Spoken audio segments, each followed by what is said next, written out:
When we think about the United Nations, then we think about exactly that. An organization, a political organization bringing the nations together. And that sounds like something commendable.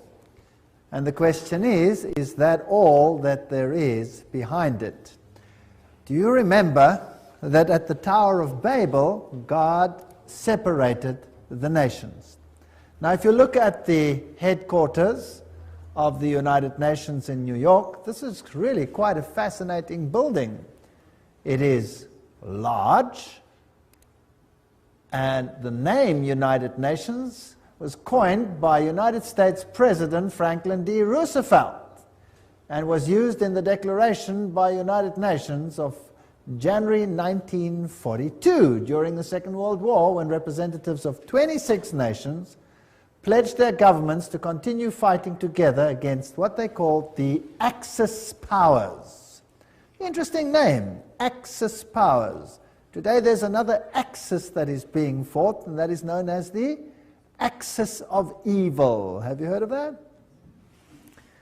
The forerunner of the United Nations was the League of Nations, and this was an organization in similar circumstances during the First World War and established in 1919 under the Treaty of Versailles to promote the international cooperation and to achieve peace and security. This comes straight from the UN webpage, so nothing strange about that. It's just plain history. Some more from that. In 1945, representatives of 50 countries met in San Francisco at the United Nations Conference on International Organizations, and they drew up a United Nations Charter. And those delegates deliberated on the basis of proposals worked out by representatives of China, Soviet Union, United Kingdom, United States at Dumbarton Oaks, United States in October 1944. It was signed on 26 June 1945. 50 countries. Poland was not represented and became one of the original 51 member states. So it officially came into existence on the 24th of October 1945, when the Charter was ratified by China, France, Soviet Union, United Kingdom, United States, and by a majority of the other signatories. And every 24th of October, they celebrate this founding of the United Nations. Now, let's have a look at this Charter of the United Nations. This is a very interesting piece of history.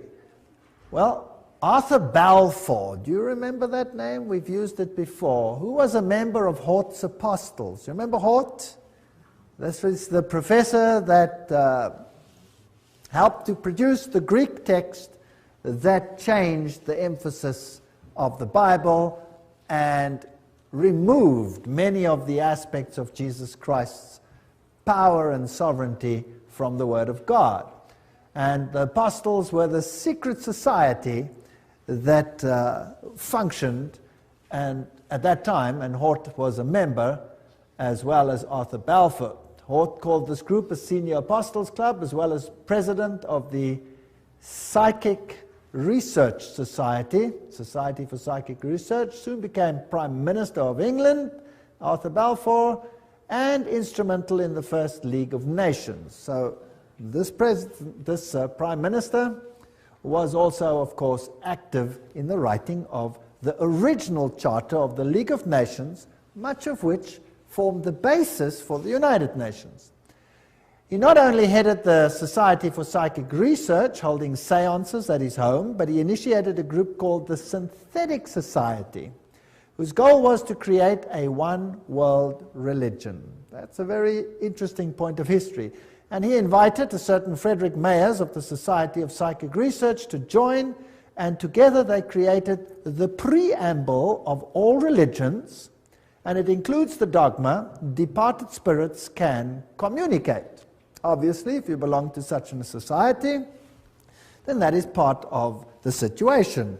So built in somewhere over there was the wish to bring all religions together. Now let's have a look at some of the historic figures of the United Nations. Alger Hiss, he became the acting Secretary General of the establishment of the United Nations. The April 16, 1945 issue of Time magazine called him one of the State Department's brighter young men. It was Hiss and Joseph E. Johnson who later became Secretary of the Bilderbergers. So here we have all the secret societies again, who wrote much of the United Nations Charter. So very high Freemasons, Bilderbergers, were responsible for this charter. Now we know what they believe. We've already had a lecture on that, and I would refer people back to that lecture. Patterning it after the Constitution of Russia and the Communist Manifesto. This is very interesting. So the Constitution of the USSR is almost identical to the Constitution of the United Nations, for those who did not know that. And there are all the references. Everything that I say is referenced. I'm just reading. So please, nobody get angry with me. Get angry if you want to with whoever set this thing up. I had nothing to do with it. Remember that I also pointed out in previous lectures who the responsible persons were for trying to bring all the nations together in a unitary government, and then behind the scenes another organizations to bring all the religions together. But this was not the primary or public domain. This was more the secret domain. Winston Churchill, he was the one who was also responsible, of course, after the war in setting up this whole organization. The creation of an authoritative world order is the ultimate aim towards which we must strive, and the United Nations formed part of that. Charles de Gaulle, who was also instrumental, nations must unite in a world government or perish. So the big figures involved had this philosophy. Then there is a man, I don't know how to pronounce his name, Trygve Lie. The first official UN Secretary General was a high-ranking member of Norway's Social Democratic Party, which was, by the way, an offshoot of the Third Communist International. And then came a man, Dag Hammarskjöld. And he was the second Secretary General. He was a Swedish socialist. He openly pushed communist policy. And then came U Thant, the third Secretary General, and he was a Marxist. So here you can see how the philosophy in the beginning was programmed. Now, I would like you to understand that this is not a method to go anti-capitalist, because the United States was a signatory of this charter. So why would the United States actually sign something that was so obviously contrary to their own philosophy? Well, if you remember the Hegelian principle, where two opposing viewpoints are set into the world, and neither of them is really the viewpoint you want to achieve, what you really want to achieve is a synthesis between the two. So what you see actually is you see socialists in the overriding capacity of Secretary Generals, although whether they have Marxist leanings or capitalist leanings at that level doesn't make any difference. The method is just to bring about a synthesis, which is the desired government of all of them. So out of this chaos, you eventually get whatever you want. Now, U Thant, he was, of course, one of the earliest Secretary Generals. He said, "World Federalists hold before us the vision of a unified mankind living in peace under a just world order. The heart of the program, a world under law, is realistic and attainable." Just to remind you of what we have said before. And of course, behind the scenes, always, you have the papacy.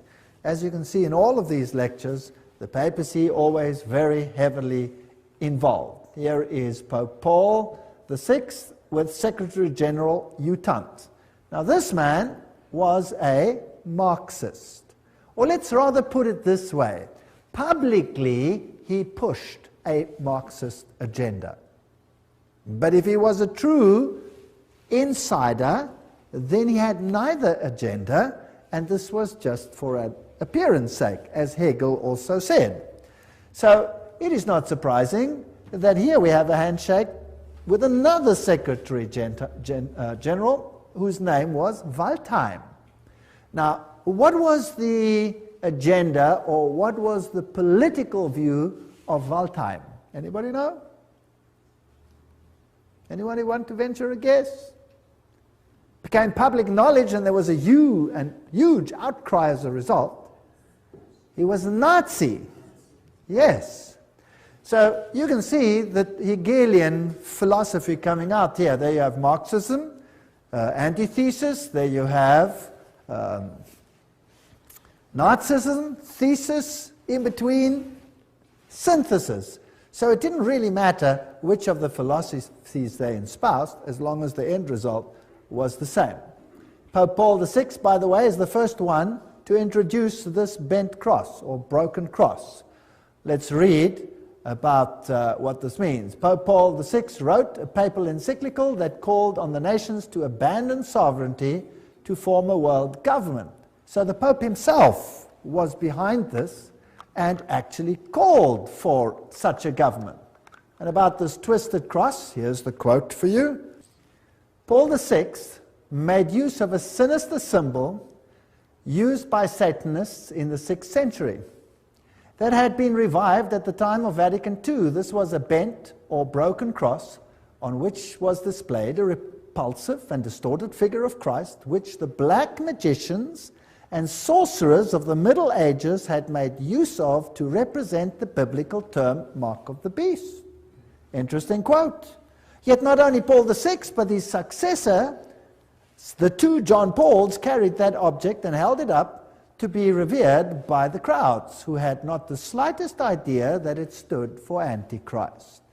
So that's a quote that's very interesting about the broken cross and what it stands for. So these are the figures behind, or the movers of the United Nations. A pope calling for such an order, the Secretary Generals picking it up, reiterating it on both sides of the political divide so that it would seem fair to both sides of the philosophy. Now, what about the spiritual aspect? There's one interfaith organization that is called the Temple of Understanding. And it has a newsletter which is called World Goodwill Newsletter. Now, we have to see what authority such an organization has, because there are many little organizations and they could just be, irritating little piddly little organizations. So who are these people who formed the Temple of Understanding with a newsletter, the World Goodwill Newsletter, an organization affiliated to the United Nations? It's always good to look at the founders. Well, founded by Juliet Hollister in 1960, the Temple of Understanding has one of its goals, the creation of a spiritual United Nations, in its work to promote understanding between religions on the basis of the oneness of the human family. Sounds good. The Temple has numbered among its members and supporters such influential world servers as U Thant himself. Well, there's the Secretary General. You can't go much higher than that. Eleanor Roosevelt. That's interesting. Thomas Merton, Jawaharlal Nehru, Anwar Sadat, Radhakrishnan, in addition to the main center of New York. So these are the top movers. So this is not some sort of little organization operating somewhere in the wings. This is a hub organization. And from where did they operate? Well, they were based at the Cathedral of St. John the Divine. That must be getting pretty boring by now, right? Always the same thing. The temple has active chapters in India, in the UK, representatives in Africa, Latin America, Asia, Middle East. This is a universal movement to bring all religions together. Now let's have a look at this interesting cathedral. There it is, the Cathedral of St. John the Divine. The cathedral is located at the 112th Street in Amsterdam Avenue, one block east of Broadway, the largest cathedral in the world. That's also interesting. The Cathedral Church of St. John the Divine in New York is the mother church of the Episcopal Diocese of New York and the seat of its bishop. Remember, that's where they had the female Christ and where they have the issue of ordaining homosexual bishops, and all kinds of interesting stuff happen at this episcopacy. Right, a little bit more history. Jim Garrison, president of the New Age Gorbachev Foundation, which was this foundation that was founded by Gorbachev in New York. He said, we are going to end up with the world government. It's inevitable. There's going to be conflict, coercion, and consensus. That's all part of what will be required as we give birth to the first global civilization. So that's the agenda that they have. Philip Jessup, a CFR member, World Court Justice, pretty high up people, writes, I agree that national sovereignty is the root of all evil. So nations will obviously have to relinquish their sovereignty to this organization without it appearing as if they're doing so.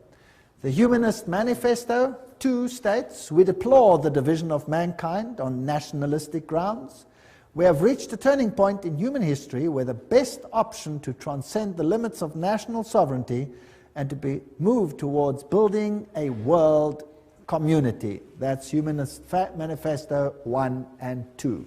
These are the official documents. Now this is a very interesting man, Robert Miller. He's the former Assistant Secretary General to the United Nations, but he is today the mover in the spiritual field within the United Nations. He's also called the prophet of hope of the United Nations. He wrote, we must move as quickly as possible to a one-world government, a one-world religion, under a one-world leader. That's very, very interesting. So these are the top movers. Now, the philosophy, I'm always interested in what the philosophy is and who's behind it. And again, we pick up the same old names over and over and over again. In the Aquarian Conspiracy by Marilyn Ferguson, a survey of New Agers showed that the leading influence on their spiritual awakening was, again, Pierre Teilhard de Chardin. Do you remember who he was? Jesuit priest. You see, they have Catholicism, the Jesuits, the top movers in the United Nations. Now, what did Robert Miller, the former Assistant Secretary General, have to say? He wrote, Teilhard de Chardin had always viewed the United Nations as the progressive institutional embodiment of his philosophy.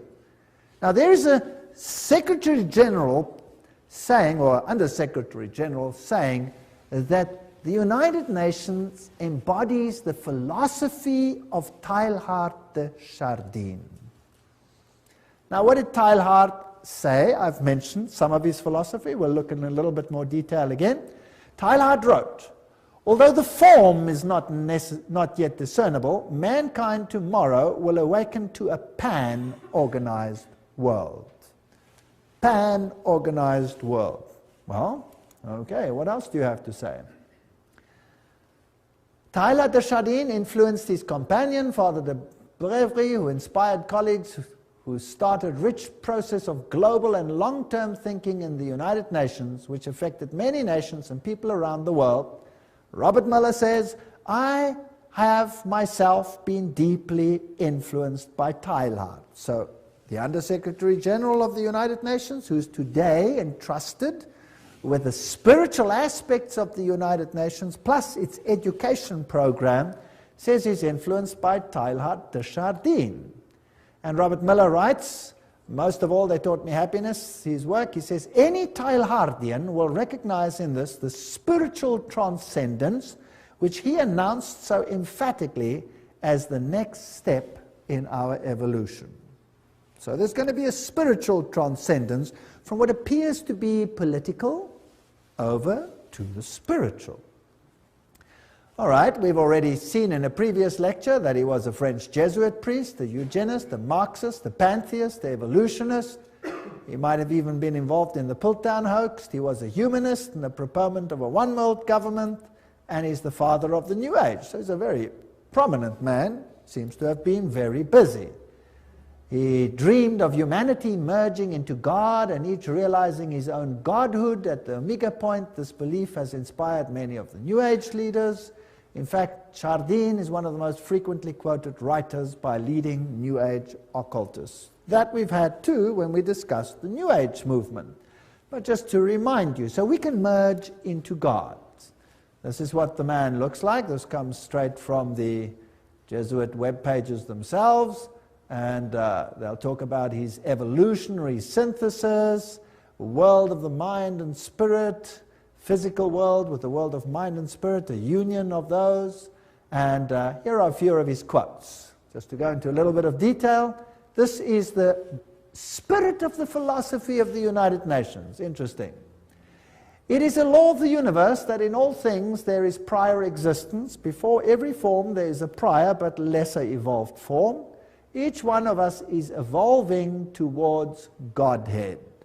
So we are all becoming God. Wonderful philosophy.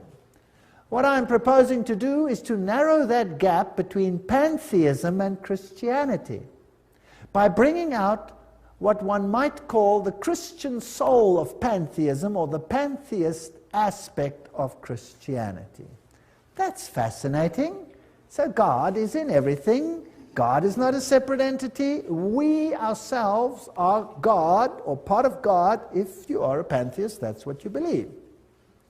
I can be saved only by becoming one with the universe. That's pantheism. It's also the philosophy of Buddhism. I believe the Messiah whom we await, whom we all without any doubt await, is the universal Christ, that is to say, the Christ of evolution. Right, that's Teilhard de Chardin's philosophy. Isn't that interesting? So, unfortunately, I cannot agree with one single iota of that philosophy. It's not biblical. In fact, it's blasphemous. A general convergence of religions upon a universal Christ who satisfied them all. That's what Teilhard de Chardin said, Christianity and evolution. This is his quote. His quote. So a convergence of religion that satisfies them all. And he saw the United Nations as the embodiment of this philosophy. That seems to me the only possible conversion of the world and the only form in which a religion of the future can be conceived. That means everybody must come together. Now, how do you get all the religions to come together and to bury the hatchets and their differences? You create a pain of separation, chaos, that exceeds the pain of unity. Is that understandable? That's how you do it. That's Hegelian philosophy. That is Freemason philosophy. So today we're in the pain stage, and the next phase will be unity or inexplicable pain. That's the choice. And mankind will quite readily choose which one? The lesser pain, obviously, to survive. Now let's have a look at all these secretary generals and whether they are actually embodying this philosophy or not. This is Dag Hjalmar Agne Carl Hammarskjöld. He was the Secretary General of the United Nations from 10 April 1953 to 1961. Then he met his death in a plane crash, and he was the fourth son of the Prime Minister of Sweden during the years of World War I. He was the first one. Now, what did he do in the United Nations? Well, one of the first things he did was to produce or create a prayer room. And there it is on the left-hand side. A stone in the middle of the room was placed to tell us we may see it as an altar, empty, not because there is no God, not because it is an altar to an unknown God, but because it is dedicated to the God whom man worships under many names and many forms. Very interesting. So there is this prayer room with only this stone altar, which is built to be shaped like a rectangle, if you like, which has certain interesting meanings, and the whole building, the whole room, has the shape of a trapezoid. Now, what does that mean? Well, there's also an all-seeing eye, and that symbol that we see over here amongst the Hittites is also the symbol, if you look carefully, of the United Nations, which has the laurel wreath and which has the face up there, which is just replaced with the earth.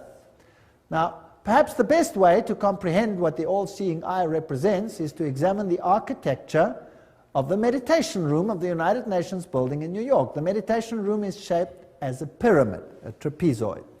Without the capstone, inside the room is dimly lit, but coming from the ceiling is a narrow but concentrated pinpoint beam of light which radiates down to a bleak stone altar.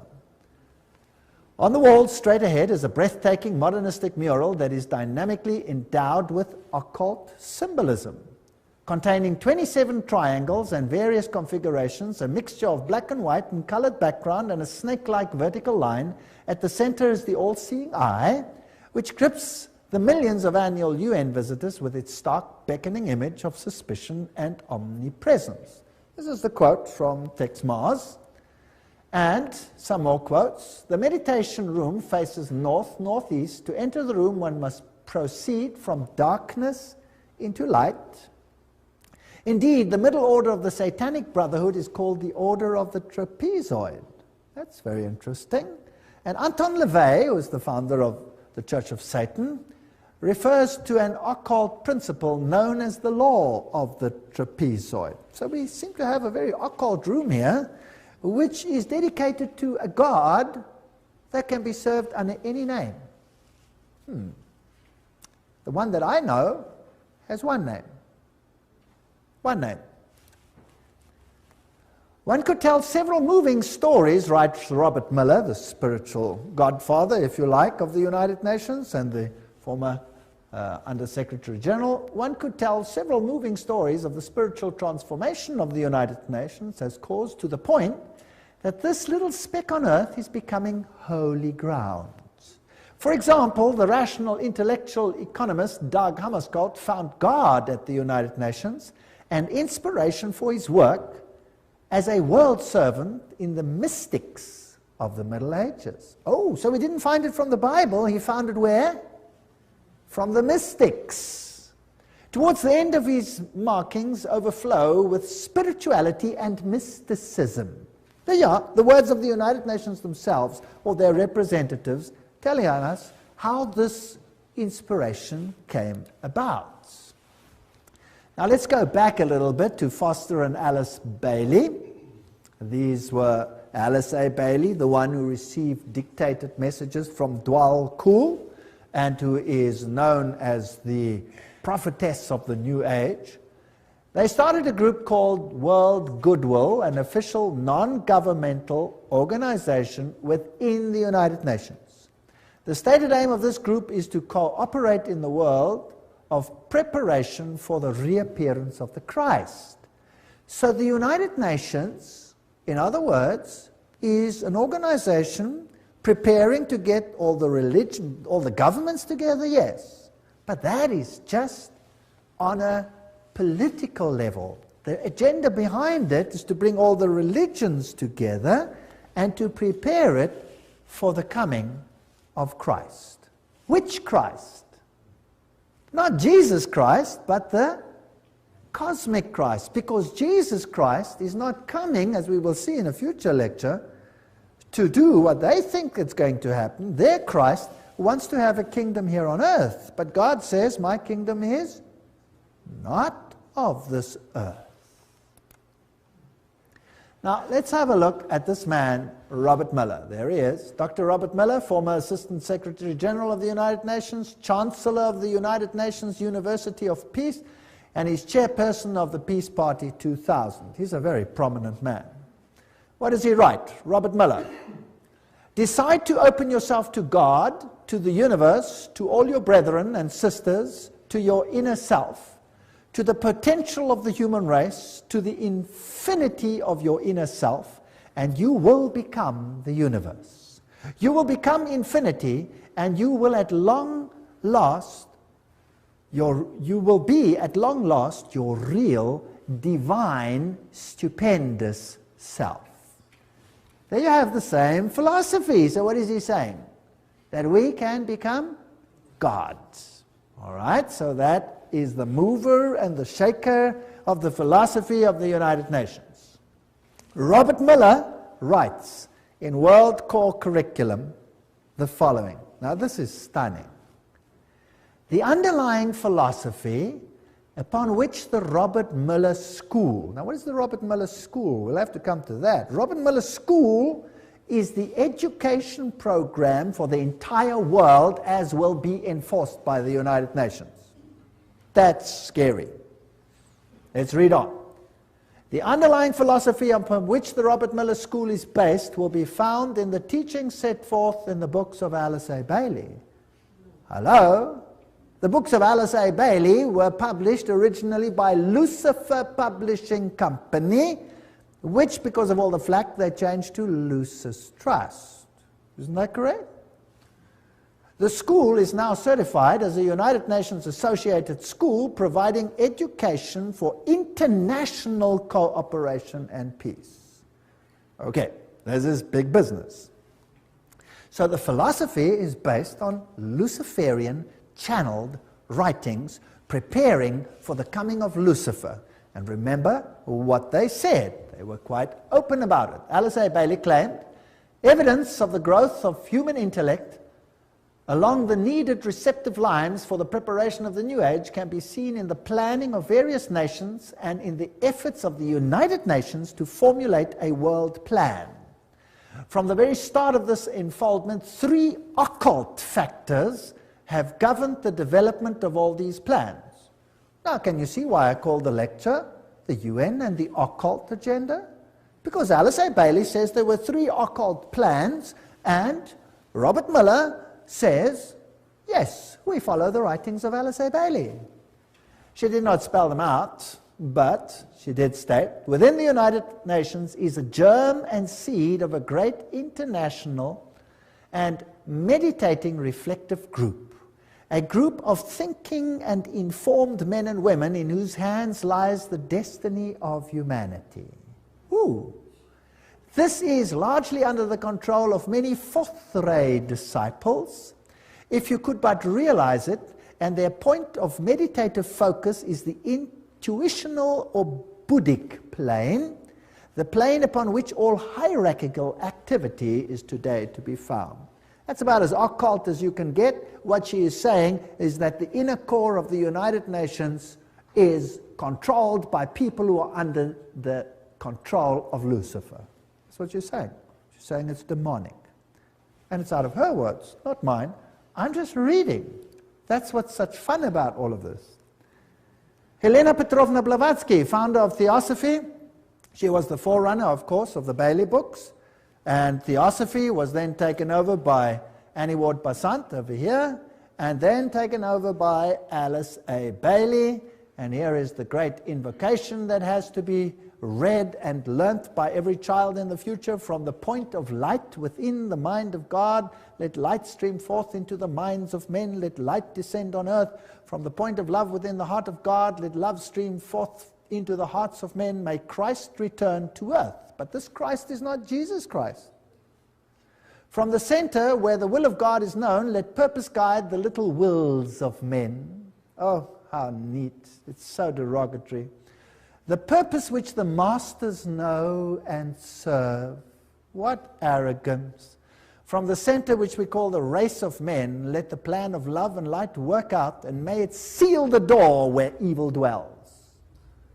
This is interesting. Which door is to be sealed where evil dwells? Well, if you know occult science, you'll know that they call light darkness and darkness light, and they say that Jesus is the evil one. We read all those quotes when we did the lecture on that issue. May it seal the door where evil dwells. Let light and love and power restore the plan on earth. Restore what plan? Restore whose plan? And who made it so that it is not restored? Well, who separated the nations? God separated the nations. What is the focus of the United Nations to? Unite the nations. So they want to restore that which the, in inverted commas, evil one happened to mess up with one brilliant move of confusing the languages. Well, just goes to show, one word of God and is confused for 4,500 years. Who's really in control here? Well, here's Annie Besant in her 33-degree Freemason regalia, Co-Masonry, you'll remember we dealt with this issue. The Theosophy textbook teaches immortality, reincarnation, the deity of man. Statements by this Dwalkul, who also inspired Alice A. Bailey. He talks about Alice A. Bailey, know me still by another name and office, AAB. Alice A. Bailey knows who I am and recognizes me by 2 of my names. Now that's interesting because there are 2 names, and we will see the 2 names in a future lecture, what the names are, and then it gets very interesting. This is a detective story. It's a very exciting one. Well, the Bible says that they are spirits of demons, working miracles which go forth to the kings of the earth and to the whole world to gather them to the battle of that great day of God Almighty. Revelation 16:14. Remember that? Helena Petrovna Blavatsky, the founder of this movement, of which Alice A. Bailey became the high priestess, if you like, said Lucifer represents life, thought, progress, civilization, liberty, independence. Lucifer is the Logos, the serpent, the Savior. It is Satan who is the God of our planet and the only one.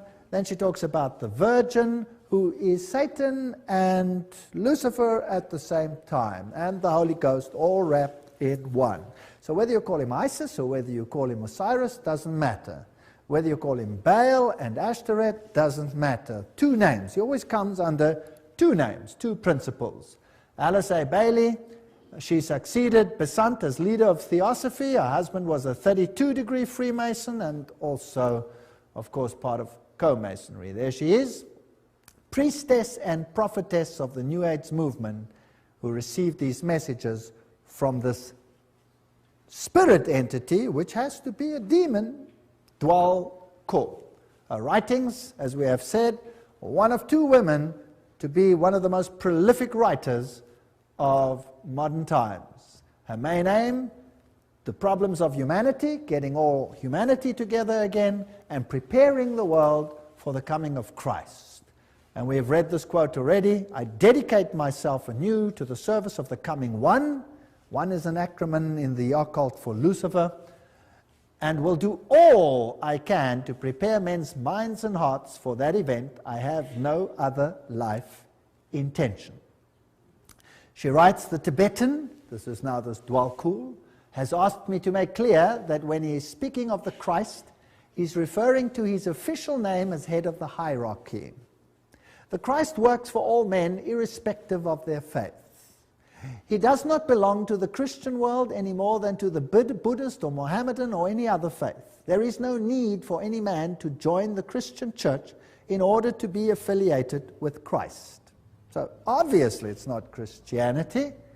The requirements are to love your fellow men, lead a disciplined life, recognize the divinity in all faiths and all beings, and rule your daily life with love. Love, love, love, love, love, until it drips. That's the modern gospel. You're never allowed to warn anyone. You're never allowed to talk about sin. You're never allowed to talk about salvation. You're never allowed to point to Jesus Christ as the only Savior. That's contrary to the law of love. Isn't that sick? If you love someone, don't you warn them of the hazards and the problems ahead? First of all, he will come to a world which is essentially one world, Alice A. Bailey wrote. So it doesn't even have to be a fully united world. The major effect of his appearance will surely be to demonstrate in every land the effect of a spirit of inclusiveness. Now, I want you to ponder this. This is very important. So his main aim will be to develop a spirit of inclusiveness. And inclusiveness which will be channeled or expressed through him. So his spirit will work to bring this about. All who seek right human relations will be gathered automatically to him. So not all who seek Jesus Christ, no, all who seek right human relations. Can you see the emphasis to mankind again? All who seek these will automatically be gathered to him, whether they are in one of the great world religions or not. So we need a spirit of inclusiveness. But let's continue. All who see no true or basic difference between religion and religion, or between man and man, or nation and nation will rally around him. Have you got that?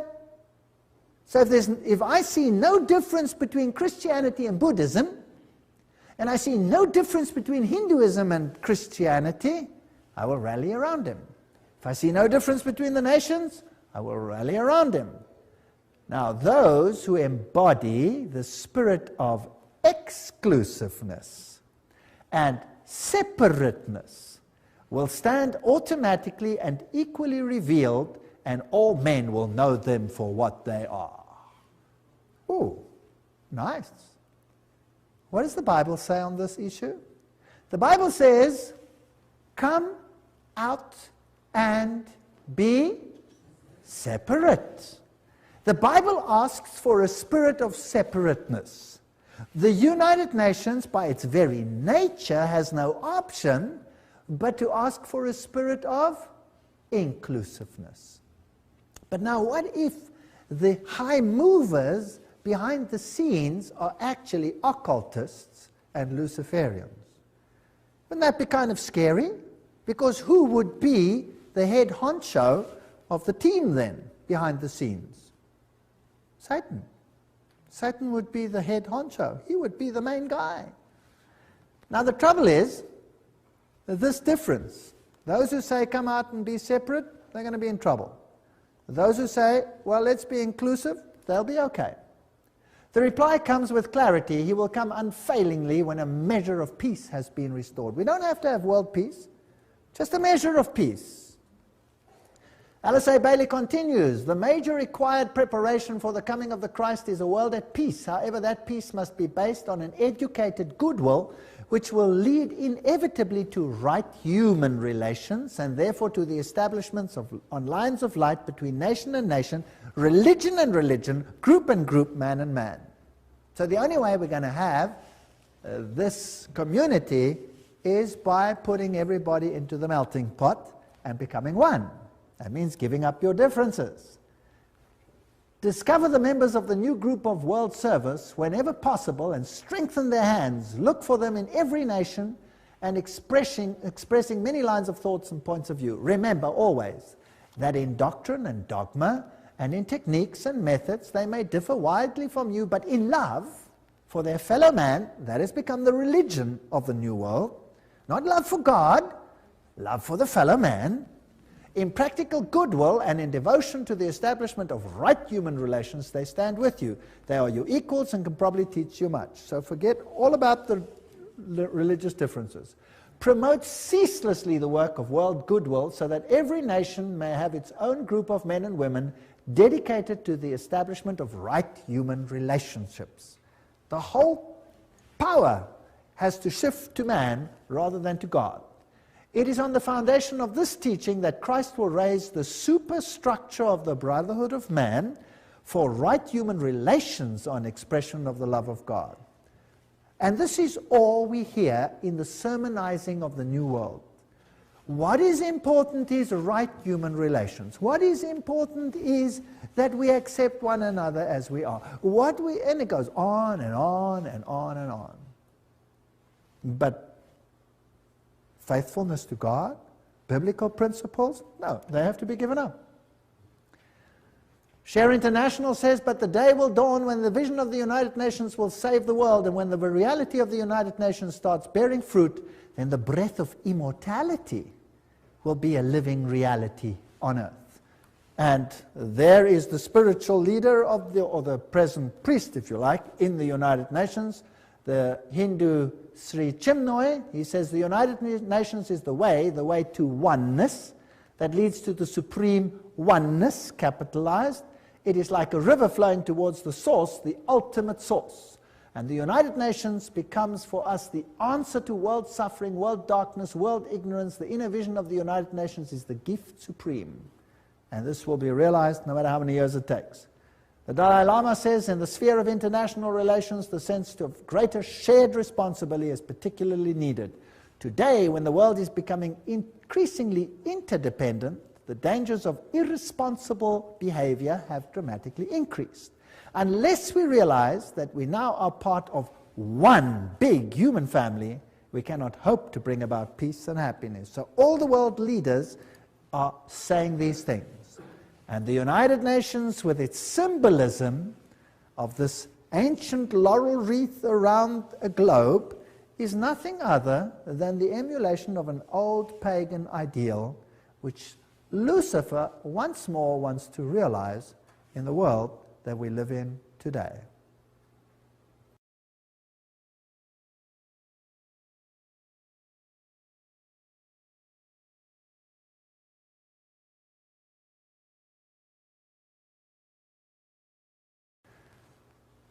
As we have seen, the symbol of the United Nations is very similar to the old Hittite symbol, where you had in the center the face of the sun god, and now you just have a web, if you like, a spider's web, which is a symbol of Lucifer, and the encompassing earth. And of course, the laurel wreath was a symbol of all the ancient deities. So we find all for one, all together now, we are the world, was the 50th celebration of the United Nations. The New Age agenda was to merge God and nature. That's what Teilhard de Chardin, the father of the philosophy of the UN, said. We must become pantheistic, eradicate male-female distinction, world peace, nuclear disarmament, one world government, one world religion. The organizations leading up to this, the United Nations, of course, Council of Foreign Relations, Trilateral Commission, Bilderbergers, Gorbachev Foundation, and the Club of Rome. And they've already put up a constitution which is known as the Constitution for the Federation of Earth. So we really have a world constitution. Now, obviously, if you want to bring about a situation like that, you have to influence the education of the world, so that the mindset and the thinking of people is changed. So education is a very important point. This comes straight from their own web pages. Wow, you cannot say this is hearsay. It comes straight from them, unol.org. The world will not change and find peace if there is not a new education. U Thant, former Secretary General of the United Nations. We need a new education. The old one's no good. The former director of the World Health Organization, Dr. Brock Chisholm, of course that's also a United Nations organization, says, to achieve world government it is necessary to remove from the minds of men their individualism. That's kind of scary, don't you think? Loyalty to family traditions. Oh, that's even worse. National patriotism and religion's dogmas.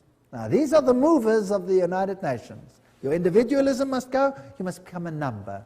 Just doing what the state says. This is Marxism. The state is supreme and you are nothing but the catechumen, a goyim, or nothing. And you must give up your individuality. Did you know that Christ created us all free agents? Every single one of us? No one to be subject to anyone but God, because only to God can you trust your subjection, because he is 100% selflessness, which he proved when he came to this earth. How would you like to be a subject of Lucifer and be bound by chains to his chariots to do his whims? I would hate that. But in any case, in order to do that, you'll have to give up your individualism. Now let's have a look again at this man, Robert Miller, philosopher, prophet of hope, top-level global statesman, and what a mighty man. He's the Chancellor of the University of Peace, created by the United Nations.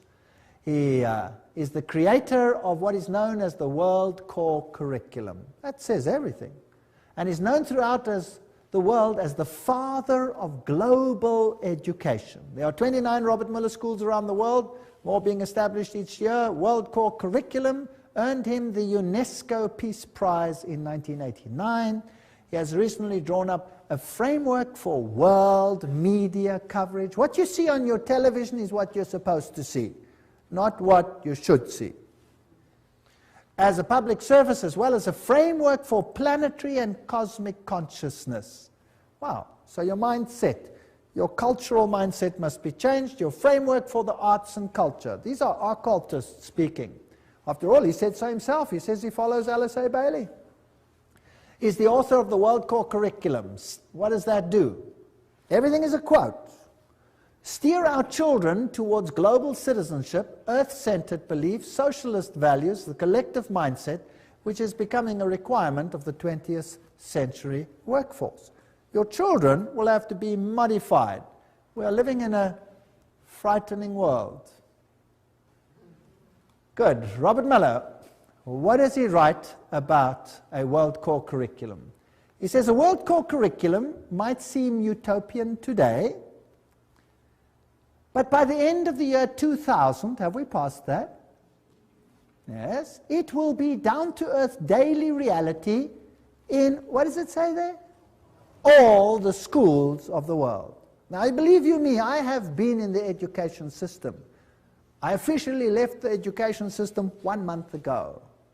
And what I have seen in the last few years, the changes are hair-raising.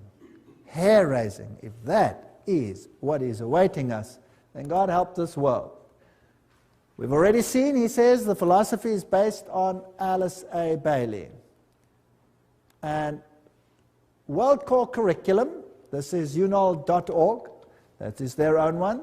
What is their teaching? Our planetary home, place in the universe, our place in time, that's all the evolution stories. The family of humanity, that's global humanity, the miracle of individual life, and the coordinating centers of the world, where they all are, the Robert Muller Schools International. What do they teach? Well, they have, for example, the Shaman Institute, and they have all these nice, interesting occult signs for all the things that they stand for. Eleusis, the all-seeing eyes, humanistic psychology. This is one of the Robert Muller School's teaching points. Here is Franco, a shamanic facilitator, astrology, sacred circle operator, author of Initiation and Astro-Shamanism. He talks to inner guides. What else? He says the workshop offers practical tools for journeying into ecstatic dimensions, beyond conventional time. He says the program includes shamanic journeys, drumming, ceremonial sharing, soul retrieving, connection with guides and spirits. This is spiritism of the worst kind. This is forbidden in the Bible. No wonder the Bible is not part of this organization's book. Robert Muller says, at the world level, the UN has adopted a world economic development strategy. Food, agriculture, there's a world food plan, a world health plan, a world literacy plan, a world employment plan, a world industry plan. They've got every single detail of our lives sewn up. Now, another organization that's very important is UNESCO. And let's just look at UNESCO. It's a sub-organization of the United Nations. Julian Huxley is the former director of UNESCO. He was Humanist of the Year. He's a theistic philosopher, member of the Communistic Colonial Bureau of British Fabian Society, and signer of the Humanist Manifesto too. That's not a very good recommendation as far as I'm concerned. Some more. Skull and Bones member Archibald MacLeish wrote the UNESCO Constitution. So he must be an Illuminati member, as we saw in that lecture on the secret behind secret societies. So Freemasons helped create the organization, a fervent international MacLeish. He is associated with One Worldism. Here's another one. Niebuhr is UNESCO's co-founder, and he signed Siecus. Now what does that mean? Which appeared in 1969, and they printed it in the New York Times then. What is Siecus? These are the founders. It is the position of Siecus that contraceptive services should be available to all, including minors, who should enjoy the same rights of free and independent access to contraceptive care as do others. It is the position of Siecus that the use of explicit sexual material, sometimes referred to as pornography, can serve a variety of important needs in the lives of countless individuals. These are nice people up there in the United Nations. No wonder now it is forced curriculum at even junior schools to have explicit sexual details explained, all in the names of preventing sexual diseases, with the most strange and lewd acts which have to be performed. In fact, our universities are granting honorary doctorates to those who are the most perverse on the stage. Yes. Huxley, who was the initial chairman, in its educational program can stress the ultimate need for world political unity, familiarize all people with the implications of transfer of full sovereignty, and etc., etc. So these people are all birds of a feather.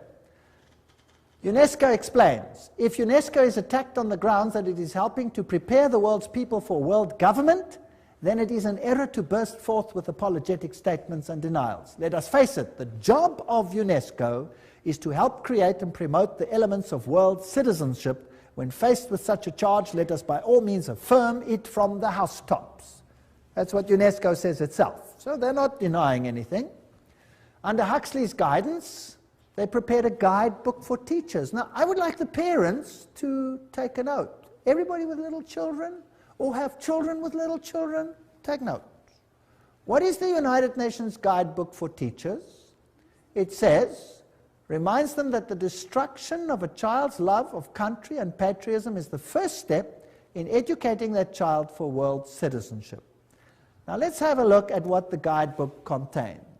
Volume 5, page, on the opening page. In the classroom with children under 13 years of age, before the child enters school, his mind has already been profoundly marked, often injuriously by earlier influences, first gained, however dimly, in the home. Oh, that's interesting. So this must be changed. Who is putting these thoughts into the minds of children then? The parents. That must be changed. So UNESCO's aim is to change the mindset of your children, to turn it against any values that the parents might instill in the mind of that child. Isn't that breaking the fifth commandment, yes or no? Honor your father and your mother that you may have a long life. Isn't this breaking the fifth commandment? I think it is. On page 8, the teacher is told, the kindergarten or infant school has a significant part to play in the child's education. Not only can it correct many of the errors of home training, but it can also prepare the child for membership at about age 7 in a group of his own age and habits, the first of many such social identifications that he must achieve on his way to membership in a world society. Aha, the kindergarten. So now, the governments of the world are saying, you must send your kids to school earlier. Did you know that? That the governments are beginning to say that? And England now passed a rule when? This year. This very year. Guess when kids go to school from this year onwards in England? Age 3. Yes, age 3. You have to send them to preschool. That's nice. And the mothers love it because they don't have to take care of the kids. But who's controlling the mindset of the kids? And who's behind it? Occultists. Page 58 of the guidebook to teachers says, as we have pointed out, it is frequently the family that infects the child with extreme nationalism. The school should therefore use the means described earlier to combat family attitudes. Now, nationalism is not their ultimate game. What is their real game? Religion. Religion. Volume 5, page 11. In our view, history and geography should be taught at this age at a universal history and geography. The study of history raises problems of value which are better postponed until the pupil is freed from nationalist prejudice, which is present surrounds the teaching of history. So the whole mindset of the child must be changed in the teaching program, and this is UNESCO's aim. Not a very, well, noble aim, I don't think, because the authority of religion and parents, especially Christian religion, will be undermined. Now another organization comes in, this is called the Finhorn Organization, and they promote ecological health and prosperity. Have you heard much about ecology in the world today? Yes. Now, again, we have to find the links. You always have to do some detective work. Because Francis, this is Francis of Assisi, connected with nature, Pope John Paul II named him the patron saint of ecology. Now, St. Francis was the roommate of Ignatius Loyola, the Jesuit founder, just for interest's sake. It is on St. Francis Day that thousands of people flock to St. John the Divine, oh, how boring, Cathedral for the blessing of the beasts. Also, occultist Robert Miller, that's now the Under-Secretary General of the United Nations, former one, informs us that Francis has been declared patron saint of the United Nations. The Pope does it, United Nations follows. Who's really in control? The Pope. And there he is. If you want to, you can pray to him. If you don't want to, you can ignore it. The UN Secretary General Youth Hunt formed the organization Planetary Citizens with New Age activist Donald Keyes. Now we're getting the links. There's the top man of the United Nations with Donald Keyes. Planetary Citizen is now a global government organization within the UN specifically devoted to preparing people for the coming of a new culture. Now let's go on with Donald Keyes. He's together with Youth Hunt. Donald Keyes has been actively involved in Finhorn. Have you got the link? United Nations, Secretary General Youth Hunt, Donald Keyes, Finhorn. In Scotland and writes regularly for its magazine One Earth. Keyes wrote, "The New Age groups are focusing on entering a new stage, a world-related stage. They are becoming mature enough to begin to shoulder some of the load of humanity's burdens. The spread of New Age values as unifying yeast in the human loaf may be the critical ingredient for successful emergence from the 1980s onwards." Now let's see what Finhorn is all about. Here we go. Their logo is the flame of Lucifer. They use occult symbols, they use the lotus flower, they talk about divinely ordinary, divinely human. So what are they saying? We're God, and God spoke to me. Now who's that God that speaks to them? Well, let's ask their spokesman. This is David Spangler. There's one of his books, Parent as Mystic, Mystic as Parent. So this is what your education is going to do to your kids. Do you know that? David Spangler, co-director, spokesperson for Finhorn community in northern Scotland. That's what he looks like today. Let's see what he says. He writes in the Reflections of Christ, "The true light of Lucifer cannot be seen through sorrow, through darkness, through the rejection. The true light of this great being can only be recognized when one's own eyes can see with the light of the Christ, the light of the inner sun. Lucifer works within each one of us to bring us to wholeness. And as we move into the new age, which is the age of man's wholeness," they love that word, wholeness, "each of us in some way is brought to the point which are termed Luciferic initiation. The particular doorway through which the individual must pass if he is to come fully into the presence of his light and wholeness, Lucifer comes to give us the final gift of wholeness." So who are these people actually worshipping? Lucifer, directly. Lucifer prepares man in all ways for the experience of Christhood. Oh, we become Christ.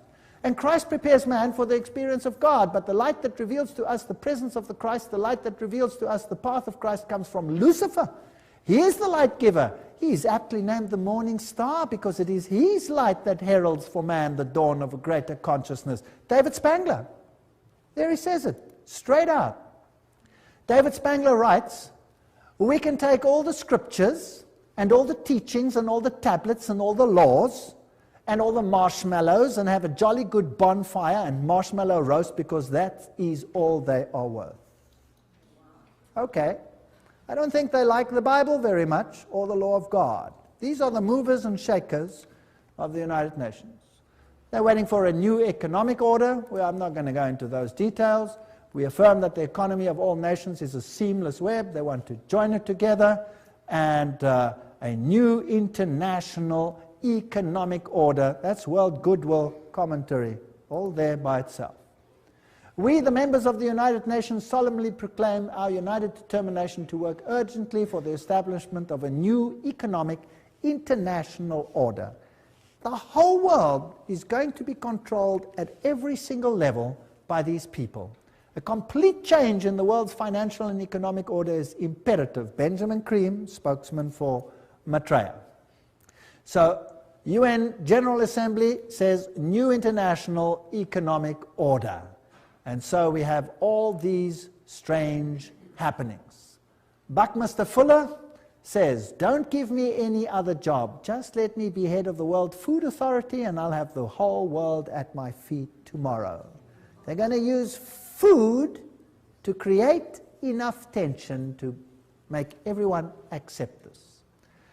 Benjamin Cream also wrote, "The industrialists, economists, administrators of great experience and achievement who with a hierarchy," that's a bunch of demons by the way, have worked out plans and blueprints which will solve the redistribution problems of the world when the political will is there to implement them. So that means when they start stealing from those who have and give it to all the others. Maitreya himself, this New Age Christ. The UN is the major hope of the world. In its interrelationships we can see democracy writ large, the symbol for the expression of God's will that men call goodwill. With the advent of the Christ, this goodwill will bring all men and all nations into correct relationships and create the necessary circumstances for the expression of that synthesis which will be the outstanding keynote of the coming civilization. In this vast enterprise, the UN will play a major role. Remember Revelation 17? The 10 horns you saw are 10 kings who have not yet received a kingdom, but for 1 hour will receive authority as kings along with the beast. They have one purpose, to give their power and authority to the beast, and they will make war against the Lamb. 10 regions, according to Gary H. Carr, the Club of Rome divided the world into and wrote the new constitution. And we have this new civilization, and it was held at the Fairmont Hotel, Masonic Auditorium in San Francisco. Conference document says, we are experiencing the birth of a first global civilization, a historic, timely, global initiative. 1995. And there it was. And they were ready for it. CIA, NATO, MI5, CRI, all of these have occult symbols in them, which we don't have to go into details. The Trilateral Commission, the 666, the 666 is in the Federal Reserve. SSS, that was the original 6th letter of the Greek alphabet. F is the 6th letter of our alphabet. This all spells 666. Now, what about these world religions? Now, this is the crux of the matter. And if we can concentrate on this issue tonight, this will be the hub of what is going to happen. Was it not inevitable that the UN would sooner or later also acquire a spiritual dimension? That's what Robert Miller says, the big man behind world education, world media, University of Peace, all of these things.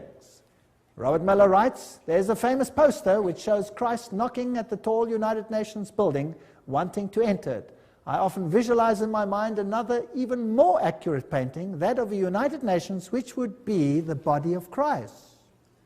Interesting. Doesn't Christ say, my kingdom is not of this world? So this is another kingdom, and this Christ is definitely not Jesus Christ. He then refers to Pope John Paul said that we are stone cutters and artisans of a cathedral which we might never see in its finished beauty. This is Masonic language that Pope John Paul II is talking about. The tapestry of its work encompasses the total condition of humankind on this planet. All this is part of one of the most prodigious pages of evolution.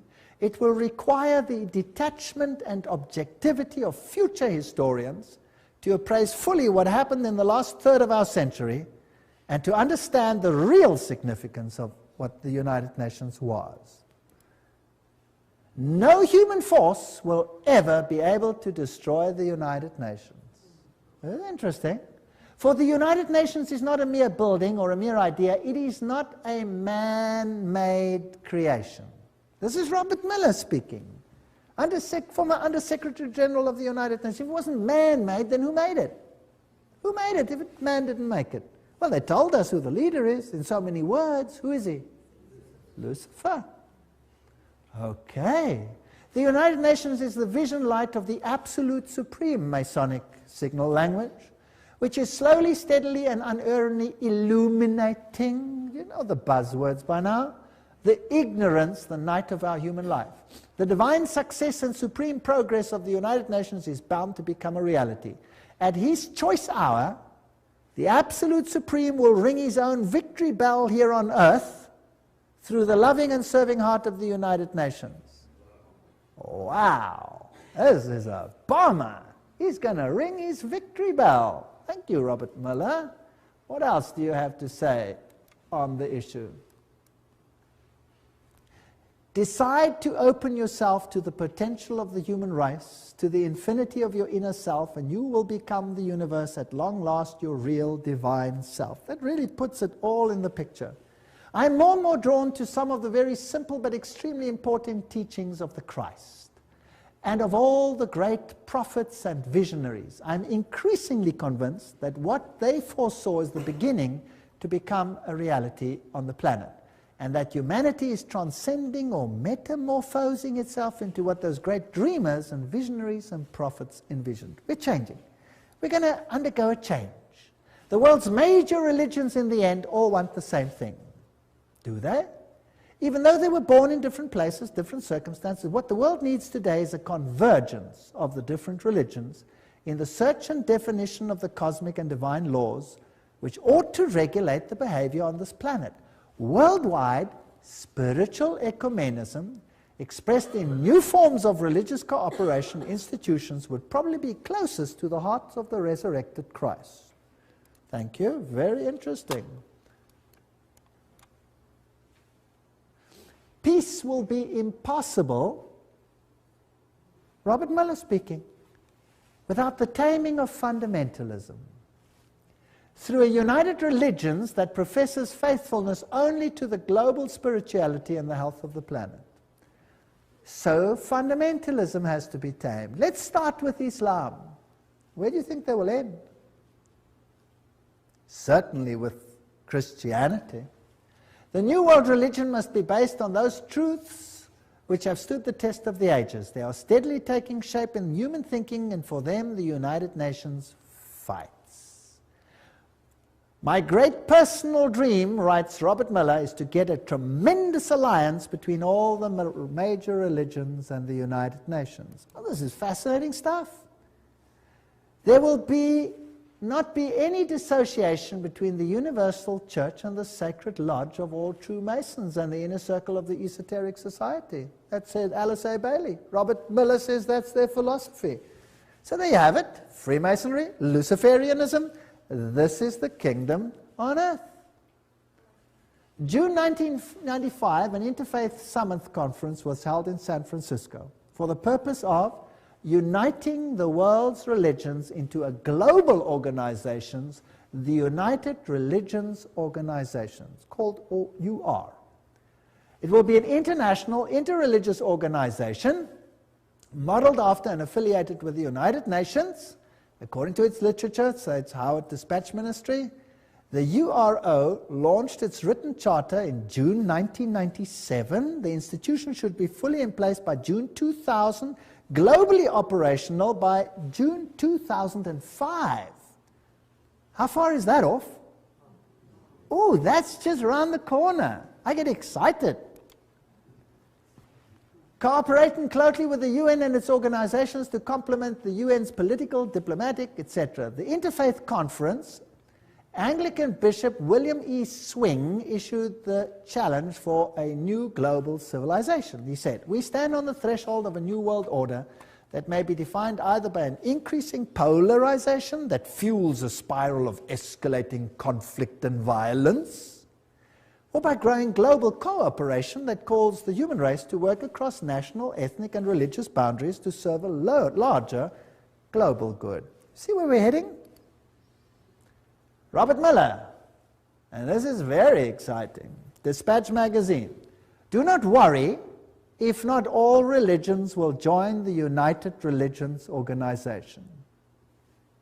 Many nations did not join the UN at the beginning, but later regretted it and made every effort to join. It was the same with the European community. It will be the case with the world's religions, because whoever stays out or aloof will sooner or later regret it."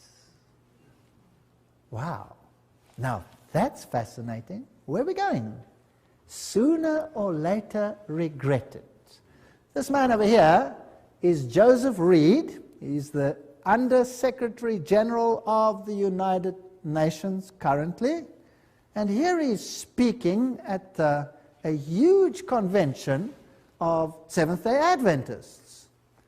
And he's going to tell them exactly who is going to be in control. Let's listen to him. I make this appeal because the United Nations is also your organization, our world organization, your United Nations. Delegates, please remember, the United Nations is the only machinery we have for collective cooperation among all nations. It is the only worldwide institution for furthering development. The United Nations is the only universal mechanism for protecting human rights. The United Nations is the only shared framework for strengthening international law.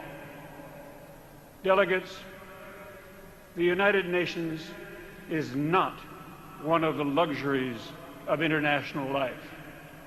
The work of the United Nations is of vital importance for the betterment of life on our planet. That's very fascinating. The United Nations is also your organization. It is the only body for this, that, and the other. Now, that's not the speech he wrote. He read it for Kofi Annan, the Secretary General of the United Nations. Now, I have a problem. I don't want to be part of a Luciferian organization. I certainly don't want to be. That's just me, personally.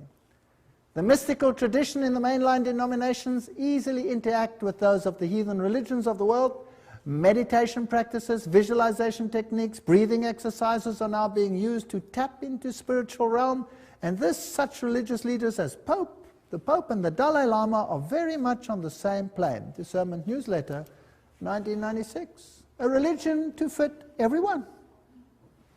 Goals of this one world religion, world goodwill, remember this is all UN-affiliated organizations, founded by the very highest level of people. The churches and the world religions should indicate the unity within all facets of truth, which will provide a universal platform, one to which all men everywhere could give allegiance. Such a platform should include the truth that all men are divine. Thank you. Can we do that? Yes or no? I hope not. The truth that evolution governs the growth of the human being. I don't believe in that either. Each individual is a god. All men are divine, and the belief in evolution, the fact of immortality and of eternal persistence, reincarnation, arising from man's essential divinity. The Bible clearly teaches us that there is no such thing as reincarnation, for it is appointed unto men once to die. These are all taken from direct quotes.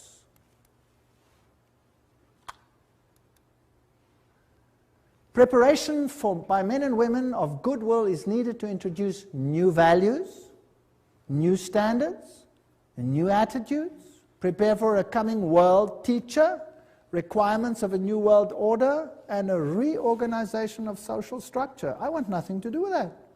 I want nothing to do with that. Alice A. Bailey writes, the same old formulas, the same old theologies, the same old interpretations are deemed adequate to meet men's modern needs and inquiries. They are not. The church today is the tomb of the Christ, and the stone of theology has been rolled to the door of the sepulchre. Oh, Jesus and his theology, goodbye, goodbye. She writes, the day is dawning when all the religions will be regarded as emanating from one great spiritual source. All will be seen as unitedly providing one root out of which the universal world religion will inevitably emerge. Then there will be neither Christian nor heathen, neither Jew nor Gentile, but simply one great body of believers gathered out of all the current religions. That sounds nice. But whose religion will it be?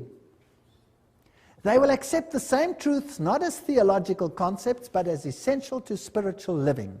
They will stand together on the same platform of brotherhood and of human relations. They will recognize Divine sonship will seek unitedly to cooperate with the divine plans. Such a world religion is no idle dream, but something which is definitely forming today. World Goodwill Letter, 1993, quoting it. These are United Nations organizations. So obviously, the world is going to move towards this unified platform, and there will be some who propagate a spirit of separateness. Is that correct? Can we see that emerging? And then there will be conflict. And Robert Miller says that those who do not want to go along with this will sooner or later come to regret it. So obviously we're heading for a clash. Thus the expressed aims and efforts of the United Nations will be eventually brought to function, and a new church of God gathered out of all the religions and spiritual groups. Wow. A new church of God. I don't want to be part of that new church of God. I find it nauseating. Miller also said, we must hope also that the Pope will come before the year 2000 to the United Nations, speak for all the religions and spiritualities on this planet, and give the world the religious view of how the third millennium should be a spiritual millennium, a millennium which will see the integration and harmony of humanity. Who must be the spokesman for this new world religion? The Pope. The plan is coming together. Revelation is unfolding. This is exactly what the Bible speaks about what will happen. Instead of becoming dejected and miserable, then lift up your heads and start smiling, because we're going home. This is exciting. The world's major religions must speed up dramatically their ecumenical movement and recognize the unity of their objectives and diversity of their cults. Religions must actively cooperate to bring to unprecedented heights a better understanding of the mysteries of life and of our place in the universe. My religion, right or wrong, and my nation, right or wrong, must be abandoned forever in the planetary age. You're not allowed to say Jesus is the only way. It must be abandoned forever. I'm sorry, I will not abandon it. I refuse. And then we had this wonderful meeting. The Pope actually did appear before the United Nations. And then they came together in this massive rehearsal at the United Nations, where they formed this new ecumenical initiative funded by Ted Turner. And the whole world is gathering into one new religious pot under the United Nations. And I saw one of the heads, as it were, wounded to death, and his deadly wound was healed, and all the world wandered after the beast. Revelation 13:3. Joshua 24:15. And if it seems evil unto you to serve the Lord, choose you this day whom you will serve, whether the gods which your forefathers served that were on the other side of the flood, or the gods of the Amorites in whose land you dwell. But as for me and my house, we will serve the Lord. That's the decisions we have to make. Those are the issues before us. And the sad thing is, I'm not making this up. I'm just reading it off the screen. I'm really not making this up. I wish I was, but I'm not. So we are actually facing a crisis situation. But in the lectures that are now coming, we will have to look at the other side of the coin. We've had enough of this side of the coin, don't you think? I'm sick to death of it already. Now let's have a look whether God has an answer to what Satan is planning. Now I had handed out another little card over here, and I've got a question on there. I'm beginning to see that the battle is not really political. Did you see that tonight? The battle is not really political, but religio-political. They want your allegiance and your mind. I see that the devil has it so set up that the whole world, and even if possible the very elect, are to be deceived and mesmerized by his devices. By God's grace, the second point, I do not want to be one of those that are deceived. I see that it is more than just being aware of the problem. I see that I will have to make a concerted effort to find truth and to become and remain undeceived. What is the only channel whereby we can find out the will of God? You tell me.